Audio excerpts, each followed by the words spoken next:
Okay, so today we are diving into the world of cybersecurity. Oh, good. Specifically how attackers exploit trust to breach our digital defenses. Right. You've sent us a ton of info on different attack types. Okay. Which tells me you are serious about locking down your digital life. Yeah. Am I right? Absolutely. Yeah. It seems like you're looking for that extra edge. Okay. Okay. Understanding not just what these attacks are, but how to spot them Right. before they become a problem. Exactly. So let's start with a classic. Spam. Okay. But you've also got something called spam in your notes. Right. Is this like spam with a fancy hat or what? Think of it more like spam's sneaky cousin. Okay. Lurking in your instant messages instead of your inbox. We're talking Skype, WhatsApp, Facebook Messenger. All right. Those platforms. Yeah. And just like spam, it thrives on tricking you. Tricking me how? By telling me I've won a free cruise. That, or you might get an urgent message about a suspicious login attempt on your account. Oh, okay. The goal is to get you to click a malicious link. Right. Or download something you shouldn't. Okay. One common tactic is the limited time offer. You've won a gift card. Right. But you have to act now. Yeah. Of course, it's all a ruse to steal your information. Yeah.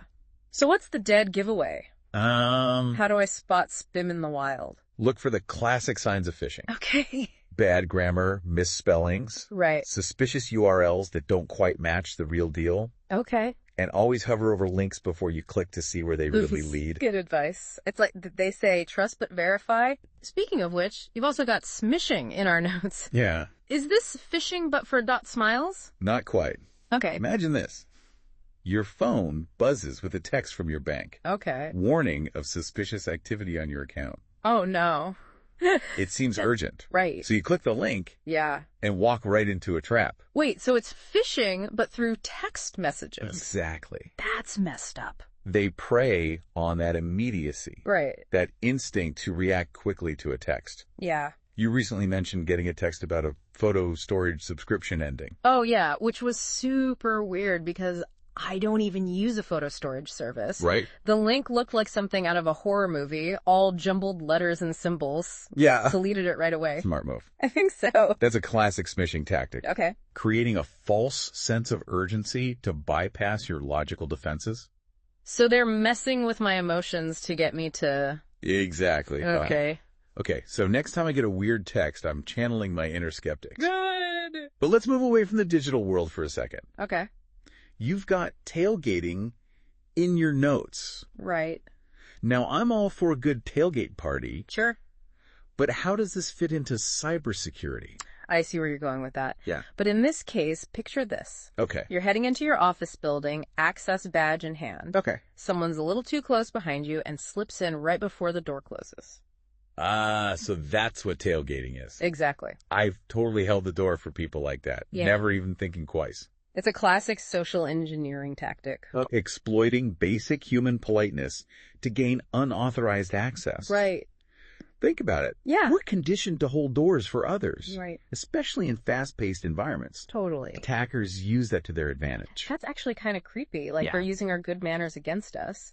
So it's not just about digital security. Yeah. It's about being aware of our physical surroundings, too. Exactly. Man. Be mindful of who's around you. Okay. Especially in areas with restricted access. Right. And don't be afraid to politely question someone if something feels off. Noted.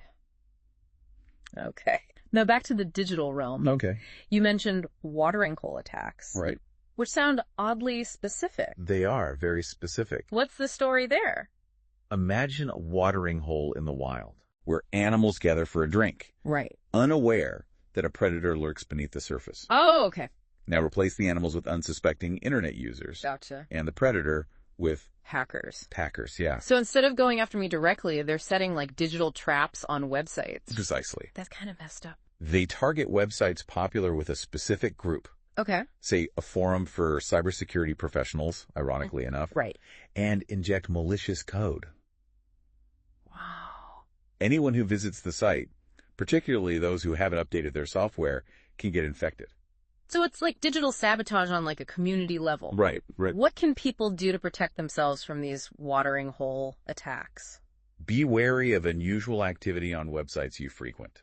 Okay. Maybe the site loads differently, or you get strange pop-ups. Stick to reputable websites and make sure your browser and plugins are always up to date. Speaking of reputable websites, what about those times you land on a site that looks legit but isn't? Right. You've got something called farming in my notes. Yes. Which sounds kind of agricultural. Right. Not quite farming as you know it. Okay. But we are talking about cultivating deception. Okay. Imagine this. Okay. You type in the URL of your bank, Right. hit enter, everything looks perfect. Okay. But you've been redirected to a fake site designed to steal your credentials. Wait, what? Right. How is that even possible? I thought I typed in the right address. You probably did. Okay. Farming often involves something called DNS poisoning. DNS poisoning? Yes, think of DNS as the internet's phone book. Okay. It translates those website names we use Right. into numerical IP addresses that computers understand. Gotcha. Hackers mess with that phone book, Okay. changing the numbers, so to speak. So I try to reach my bank, but this poison DNS sends me to like a shady doppelganger. Precisely. Wow. And because these fake sites are designed to mimic the real deal, Right. you might not even realize you're on a phishing site until it's too late. That's seriously unsettling. Yeah. So how can someone protect themselves from this kind of attack? Should I just stop online banking altogether? That's one way to go, but not very convenient. Right. One robust solution is using DNSSEC. DNSSCC. That sounds intense. It stands for Domain Name System Security Extensions. Okay. Think of it as adding a tamper-proof seal to that internet phone book. Okay. It makes it much harder for attackers to redirect you to those fake websites. So it's like verifying the authenticity of the website before I even land on it. Exactly. That's really helpful. Yeah, you're essentially adding an extra layer of security to your online interactions. Right. So I'm not just relying on appearances anymore. Right. I'm getting some concrete verification. Exactly. Okay. All this talk of digital deception has me wondering, Yeah. what about good old-fashioned human manipulation? Right. I see you have elicitation in our notes. Ah, yes. Elicitation. Okay. It's a technique as old as time itself. Right. But in our digital age, it's become even more refined. How's, Think of it as psychological hacking. Okay, now you've piqued my interest. Okay. How does it work in the context of cybersecurity? Let's say you work for a tech company with cutting-edge cybersecurity measures. Okay. You're at a conference, maybe grabbing a coffee. Right. And someone strikes up a friendly conversation. Okay. They seem genuinely interested in your work.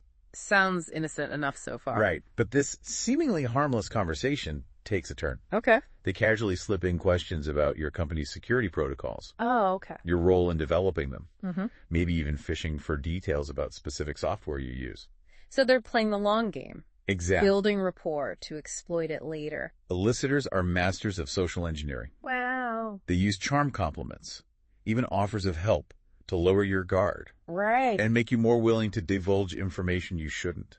It's like that saying, loose lips sink ships, but for the digital age. Precisely. Right. Always be mindful of what you share both online and offline, Okay. especially when it comes to sensitive information about your work or personal life. Good advice. It's like they say, don't talk to strangers. Right. You have to be so careful these days. Exactly. Yeah. It's like they're playing a real-life game of social chess, I like that. manipulating people into making moves that they wouldn't normally make. It is a good analogy. Yeah. And just like in chess, awareness is key. Right. Understanding these tactics. Right. Whether it's elicitation or farming or any of the attack methods we've discussed. Right.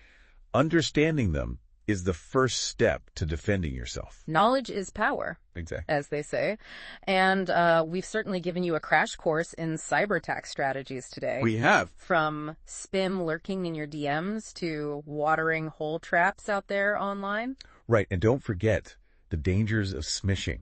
Oh, The subtle art of tailgating. Right. The manipulative tactics of elicitors. It's like the greatest hits of cyber threats. It is a lot. But hopefully by understanding how these attacks work, our listener will be better equipped to avoid them. Absolutely. Any final words of wisdom for our digitally minded friend out there? The best defense is a good offense. Stay informed about the latest threats. Okay. Be cautious about what you click and share, Right. and trust your instincts. Yeah. If something feels off online, it probably is. Couldn't have said it better myself.